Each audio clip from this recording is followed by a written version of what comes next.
what's more fulfilling than seeing a kid learn to play and develop a skill, and then a team come together? And so I can expand, but really seeing the teams that I get to lead develop and grow is the greatest measure of success in my life. Welcome to the Hope in Real Life podcast with Jason Gore. Our team is passionate and committed to bringing you more hope in the everyday, real areas of your life. If this conversation and content is valuable for you, please do us a favor. Like, subscribe, and even share. You never know how valuable it could be to share a little bit of hope with someone else. Let's get the conversation started.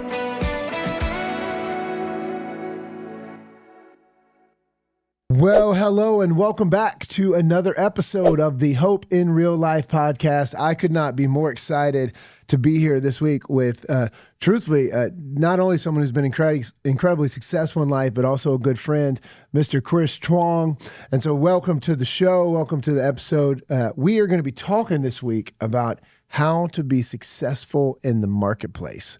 And I know there's a lot of folks out there that are asking that question, that are caught up in the grind and trying to climb that ladder and just balance the things of life. And I'm telling you, you are a man that a lot of people need to hear from. So Chris, welcome to the show. Glad that you're here with us. Thanks, Jason. Happy to be here. Yeah. Why don't we do this? Let's do this. Just give them a little background, just personal. We'll jump into the business side of things in a minute, but just, married, kids, let us know the whole deal. Who are we talking to here? I'm blessed to be a father of 4 kids, ages 8, 12, 14, and 17. 2 boys, 2 girls, and every night at dinner, we have a blast sharing about the day, and all that centered around my wife, Linda, who is, we've been married 20 years, just celebrated our anniversary recently, and I'm lucky to be a father and husband to that clan. Yeah, I would agree with that last statement. You are lucky to be with that clan. Punching way above my weight on all that. You're right. Hey, look, let's do it. So I'm just going to read 4 things here. So to give the listeners an idea of who you are, then I want you to talk about it a little bit. But former VP of Motricity, former COO of Bandwidth, former CEO of Republic Wireless, and now CEO of Relay. Why don't you just give us your brief story and what success has looked like for you in the marketplace over the last, handful of years plus? Sure, happy to do that. So I went to undergrad at Stanford, joined a consulting firm called McKinsey right after that in the Silicon Valley, consulting to wireless companies in particular. Leveraged that to go into investing, venture capital, at a place called Technology Crossover Ventures, where we invested millions of dollars in wireless and software companies. And one of those companies was a company called Motricity out here in Durham. So from Palo Alto, found a company in Durham. We invested $27 million into them. And then they recruited me to join a few months later. And Motricity was a pretty awesome experience. We raised about $500 million. Bought a bunch of companies, and I always say, I dealed my way out of a job from that company because I love how you just said we bought a bunch of companies. We bought a bunch of companies. I buy coffee. There you go. Yeah. A little bit harder than that, but the last deal, we bought a company in Seattle. Decided, hard decision to relocate headquarters out there, and so my wife and I faced a first key fork in the career and life road where we had to decide where we go to Seattle with the company or go to New Jersey area where my wife is from. That was sort of on the life plan, or plant deeper roots here in Raleigh. And when we came out here, we thought it'd be a 2 or 3 year stint, but we came to really love this area. We came to really love our church, Hope. That was a key influence in that decision, and we decided, let's try to find something here. Then I was fortunate enough, God brought 2 guys into my life named Henry Kastner and David Morkin. They were the founders of Bandwidth. And quite honestly, they didn't have a job I could apply for. We just had a lunch, hit it off, and they invited me to come into the company to help with just a bunch of different things. They didn't have a job opening for a guy that just bought companies? No, they didn't have that job rec out there. So So I think I came in with a strategy kind of title. Yeah. Just, random bunch of stuff. Yeah. And but one of those work streams was to help think about new growth areas for the business as growth had kind of flattened out a little bit. And so we came up with a bunch of different ideas. Some didn't work, but 2 that did. One was what Bandwidth became today. So Bandwidth is a communications platform as a service company. What that means is they help companies like an Uber or any app that's trying to communicate, right? Send texts and make calls from the app. That platform enables those kind of services. So we grew that business into a public company. At one point, it was worth $5 billion, so had a lot of great success. The other company that we birthed out of Bandwidth was we had this crazy idea that we could, this is back in 2011, use Wi-Fi, offload a lot of minutes and megabytes onto the Wi-Fi towers in your living room instead of the big cell towers. That'll never work. Never work. Yep. A lot of people told us that would not work, that we were crazy, but you got to it takes a little bit of crazy to start something new. Yep. And so we gave it a shot. We thought we would just launch this little experiment. We hacked some Android phones. And it was crazy because we went viral about the story about the company on TechCrunch, and then I'm dating myself, but on Yahoo News, which is a really big thing once upon a time. The servers melted down. We couldn't open up our site, but when we eventually got them open, it was like midnight, and we sold all 5,000 phones that we had bought for the year in 3 hours. Yeah. And we were like, hey, we've caught some lightning in a bottle here. And we actually pivoted a bunch of our best people to go out and focus on that business. Yeah, man. I mean, I wrote down here from talking with you, our team, Republic Wireless ended up selling 5,000 phones in 3 hours. There's a wait list, and there was also a wait list of hundreds of thousands of people. Yeah, hundreds of thousands of people wanting to buy our $20 unlimited plan. And back then, unlimited plans were like $120. Yeah. So we were crazy cheap. We honestly didn't know if we could make it work or not, but we got out there, and over the next 5 years, we built the business from zero that night, November 19th, 2011, to 5 years later, $100 million of revenue.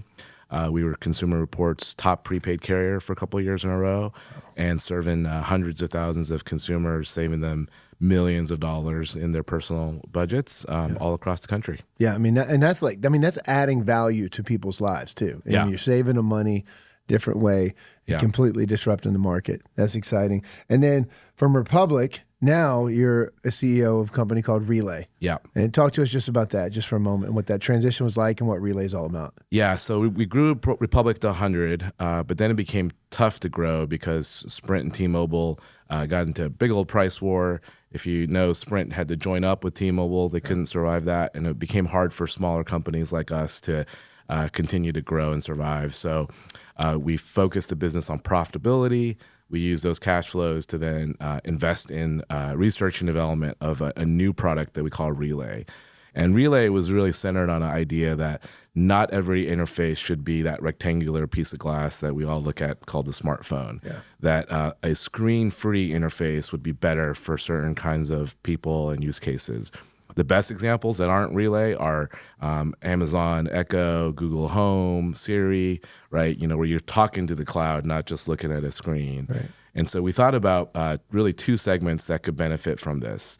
The first was young kids, right? This is 2018, 19.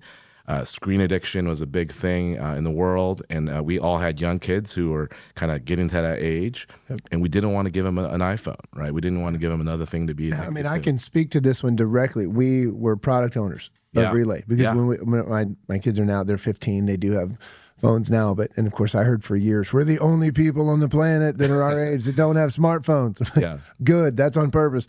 But we had Relays for that reason. If they're going to spend the night at a friend's house, or if they're at school, if they want to communicate with us, they can push a button, leave a message. We're going to flash it. It's going to come up on an app on my phone. Yep. I can listen to it. I can communicate back to them.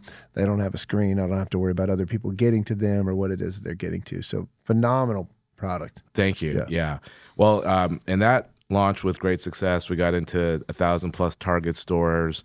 We were serving families. Our own families in particular needed that product. So we were kind of scratching our own itch, if you will, with that.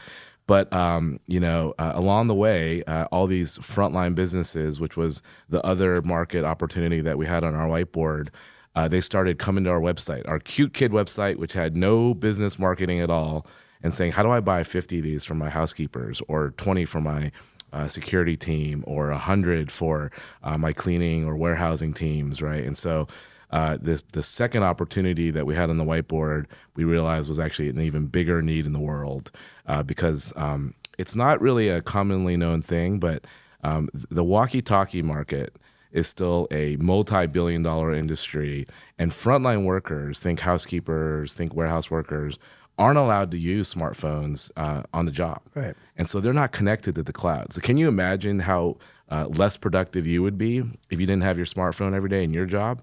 That's the life of millions of workers around the world. In fact, frontline workers represent 80% of the world's population, right? Yeah. So our mission at Relay is to help kind of connect these frontline workers to the cloud and unlock the same productivity that we enjoy as information workers. Yeah, that's awesome. Chris, so thanks for sharing your story. So, I mean, I think by any measurement, someone would hear that career and be like, okay, he's experienced some success. He's seen it. And so I'm going to ask you in a moment how you would define success, though, because I want to hear that from you. Before I do that, though, real quick, last little question about yourself. Did you think when you were younger, like maybe even say pre-Stanford days, did you think this was going to be your career journey? Did you have a plan? Did you have any idea what you thought or hoped it would look like? And how does this correlate? I think my first dream job was to be a journalist, and I pursued that path for a little bit, then realized it was a really hard career and journalism was kind of changing a lot. And so then I began pursuing business in college. And since then, I could not have anticipated the journey that I've been on. I think God has moved in my life over and over, opening up these doors. But I did always sort of want to be a leader in a business and start something eventually. So feel blessed to have seen that sort of ambition fulfill. Yeah. I think anybody who's been around you, and again, I have the privilege of being one of those people who's around you regularly, would describe you as an incredibly humble man. How have you managed to kind of make it through those successes, and $1 billion here and $1 billion, but still keep that perspective and just still keep that center that you have and that humility?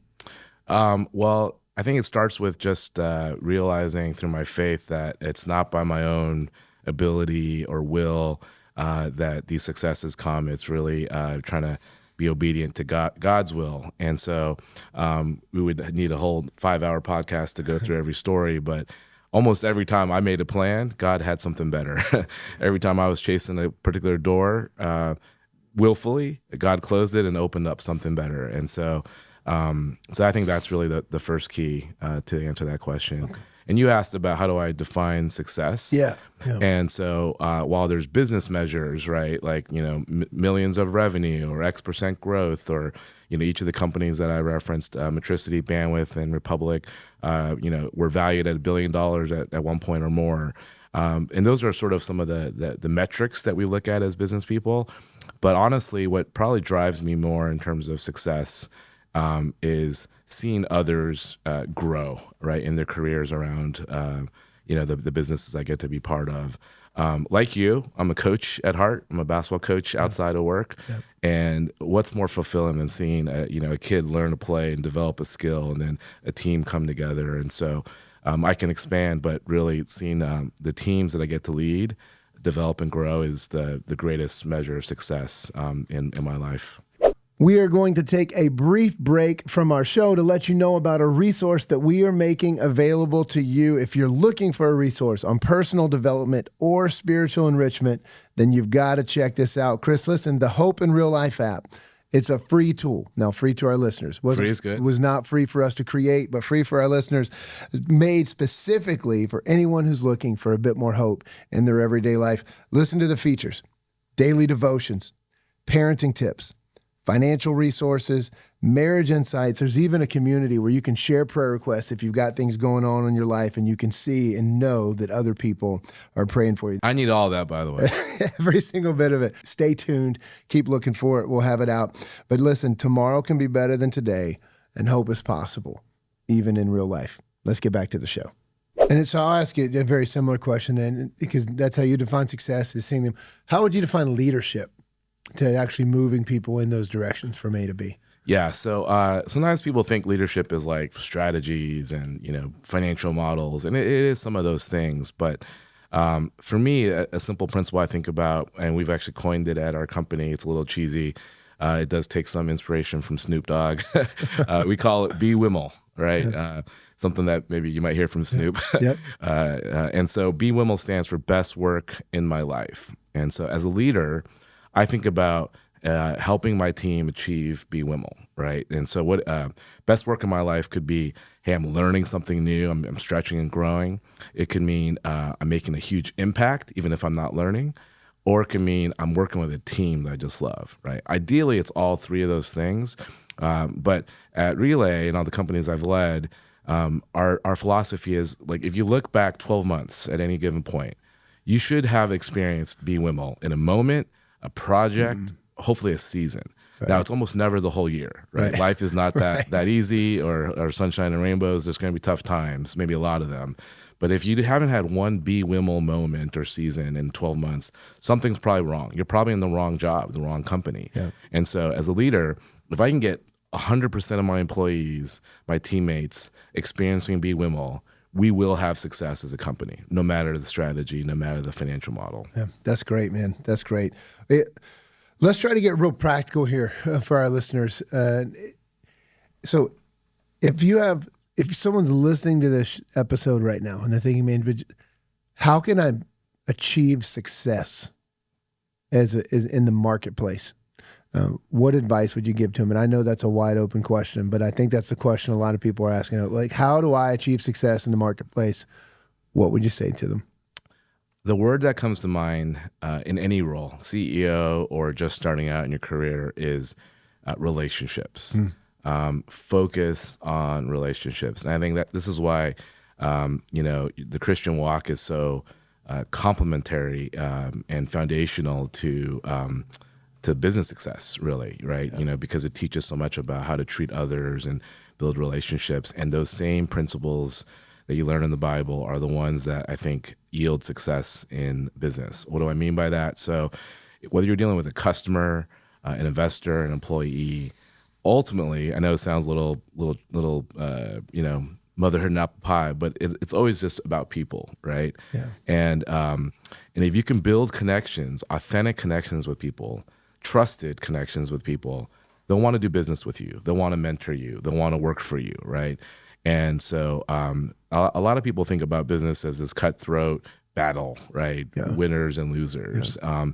I think if you approach it from a win-win model, right? How do I, gain something? How do you gain something? How do we grow a relationship in that? Even at some cost to me personally, right. Even at some loss or some dollars to my company. In the long run, those relationships are what build value, right? Yeah. Either on a team or with customers. Yeah, and I'll tell you, we were talking a little bit before the show. The reality is, because you said some people think of business, some people do not only think of business as cutthroat, but like for some people, that's their approach. Yeah, it really is. And I'm not saying there's no one out there that has not achieved some level of success that has been their approach. But man, you could do anything, and let's just use some of these market numbers, to $500,000 or maybe to $1 million, but I mean to $1 billion over again, and then to see something else. Then there's some principles there that things just aren't sustainable over the long haul in that many different directions without a level of organizational health, without a level of relational trust. Like at some point, the relationships break down if we're not pursuing what's best, not just for me, but what's best for you as well. And if you're not doing the same thing. And so, yeah, I couldn't agree with you more with that.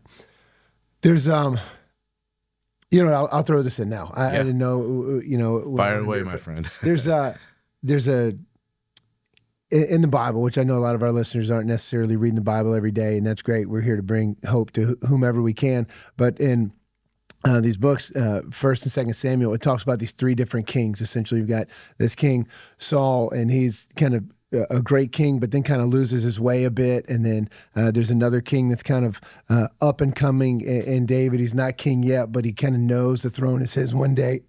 Pardon me.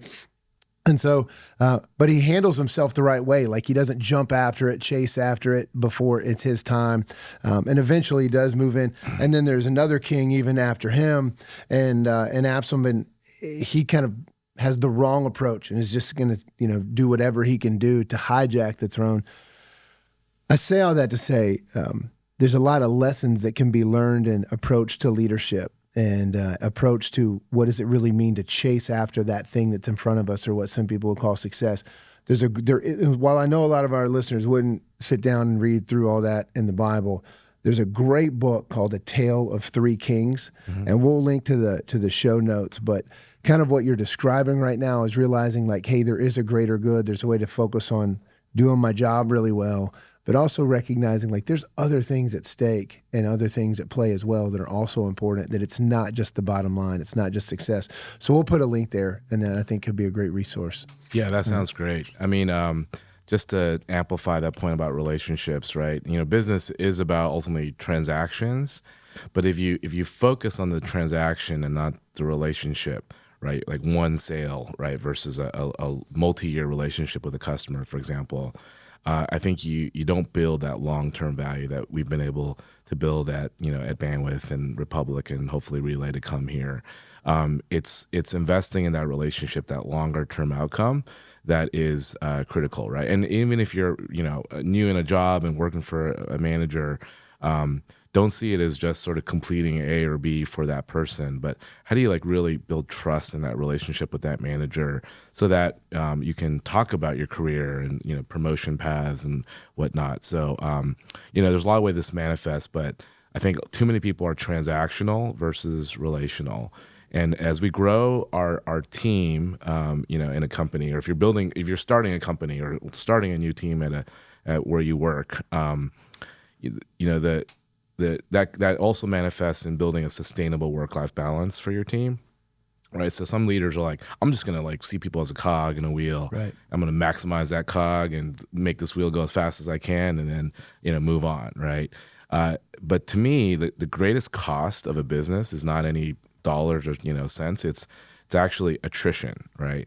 When you lose knowledgeable, well-trained people that trust each other, right? That hidden cost of, you can fill someone's, that job, and backfill it, but what's lost in productivity and chemistry and relationship is one of the hidden costs that too many business leaders don't focus on, right? And so at Relay, our average tenure is 7+ years, right? That's invaluable. Yeah. And so to help achieve that long-term kind of tenure, you also need to make work and life balanced, right? I'm not saying we don't work hard and there's not tough seasons, but you have to like balance those seasons with periods of rest, just as God calls us to every week, right? With the Sabbath. And so that's really important to building, I think, long-term value. I hope our listeners are picking up on this, because this is just a great reminder for me. I'm talking to a CEO of largely a technology-driven company, right, and who's seen tremendous success in the technology-driven market in different companies. And when it really comes down to what is success, what drives towards success, what you're talking about are people and relationships and culture. And gosh, it's so easy to lose sight of and just to focus on the bottom line and the bottom line at all costs. But man, that is not the sustainable way to build into people, certainly, but also even we would say to build into an organization. Yes. Yeah, no, that really is if I have one insight to share, having experienced a couple different successes at different companies, that's the thread that ties it all together. Let me ask you this, because I know there's a lot of folks who would listen to this that are in leadership roles. And so what comes with that is the hours sometimes don't stop, and the stress and the anxiety. How do you personally deal with, as a CEO, how do you deal with the stress and anxiety that no doubt is just going to come our way if we'll let it? Yeah, that's a great question, and one that I guess I should say whether we'll let it or not. It comes down. One that I'm always wrestling with, and that's a struggle for so many leaders, right? Whether you're leading a company or a team, or just even as an individual contributor, how do you deal with that stress that can just be overwhelming? And so I think, for me, it really anchors, once again, in a biblical concept, right, from Matthew of, do not worry about tomorrow, right? For tomorrow, for today has enough worry of its own. And whoever gained an hour of life, right, from worrying. And so, and obviously the rest of that passage, which I would encourage folks to read in Matthew, is about like why do not worry, right? Because God is going to take care of you just as He does the birds and the fields, right? By analogy there. And so, so it for me, like being able to rest my cares, my burdens, my worries at the feet of the Lord every single night, and in the mornings be renewed from that is critical. Just staying present and focusing on the next problem, right? To offer a non-biblical, secular bit of inspiration, I love the movie The Martian with Matt Damon. Yep. Because, and I won't ruin the movie for the listeners here, but Matt Damon is faced with insurmountable, crazy odds and problems, right? That would sort of paralyze most people. But in that movie, he just focuses on solving the next problem, right? Right. And I think that's ultimately what God's telling us in Matthew too, is don't worry about the 10 problems tomorrow or the 100 the rest of the year. Just focus on today, right? Solve one thing at a time. Keep marching forward. Keep grinding, if you will. Keep getting renewed by God every morning. And then look back and realize, wow, like this insurmountable set of 10 things, one at a time got solved, right? And now you're to the happy ending in the movie. So, and if I tell you what, if somebody's tuning in and looking for two things, I think if you hear relationships over metrics, and if you just and then after that, just focus on the next thing right in front of you. Yes, I think all of us as leaders could benefit from both of those. So, thank you for that. Yeah. A couple questions I want to ask as we get ready to wrap up here, and let's just tie it back into you personally. I'd love for our listeners to really hear some hopeful things. So I'm going to ask you this question, Chris. Personally, in your life, what are you the most hopeful for right now? I'll give you two answers. Okay. One is for Relay, our company. If I didn't mention earlier, we're trying to serve frontline workers, the millions, the 80% of the world that's disconnected from the cloud, and we want to connect them. And I'm really hopeful for our ability to fulfill that mission and create a lot of value for workers and for our team that's serving that mission. In my personal life, my kids, they're at this blossoming age and they're taking on new adventures, and whether it's my oldest trying to get into college next year or my 14-year-old trying to lead his basketball team in middle school. Those are the kind of things that I'm excited for and hopeful every day about. That's awesome. And then if we had to say in 5 years from today, you hope your life looks like, what would you say? In 5 years from now, but I'm open. Buy a bunch more companies. Is that what we're going to do? No. We're just building products now. Okay. But ideally, I could, if Relay has, an outcome ultimately goes public or another company buys us, and if I'm done with Relay if that is what God has planned, and that could be 10 years or 20 years, but let's say in 5. The next chapter that I want to pursue full time is I want to be a basketball coach, as I mentioned earlier. That's my passion. So I'm open to God's timing and obedient to it on how long this Relay journey goes, and not impatient for it to end. To be clear, but whenever Relay's done, whether I'm 50 or 75, I want to go be a basketball coach full time. I love it. Well, Chris, man, thank you so much for your time. I mean, so many nuggets here. I mean, focusing on relationships, relational over transactional, making sure that we're creating as leaders a sustainable work-life balance for those inside of our organizations. And then that nugget of regardless of the stress, the anxiety, the overwhelming things coming at us, the most important thing to do is just to focus on the next best thing right in front of us. And so I so much appreciate and you being willing to come in here and articulate these things for us. My hope is that through this podcast, as you highlighted to us earlier, that this would help move folks a bit closer to the best work in their life. What did you call it? The BWIML? BWIML, that's right. The Snoop Dogg. Yep. Well, I tell you what, we'll close out on that. To our listeners, if you're interested in the resources that we talked about, A Tale of Three Kings, a great book there, some of the specific things that we talked about, or even if you're an organization that has frontline workers that's looking to put a resource in your workers' hands, that I would encourage you to check out Relay. Chris isn't going to make that ask, but I'll tell you, a phenomenal company and putting out a great product. And if there's anything that we can do for you, please don't hesitate to reach out. Resources are here. Chris, thank you so much again for your time. And here's to hoping that this brings our listeners a bit more hope in real life. See you guys next episode. Thanks for tuning in to this episode of the Hope in Real Life podcast. If this content was valuable for you, don't forget, like, subscribe, share. You never know how important it could be to bring a little hope into someone else's life. There's even a place here for you to comment. We would love to hear from you and hear your feedback. Until next time, let's keep sharing hope.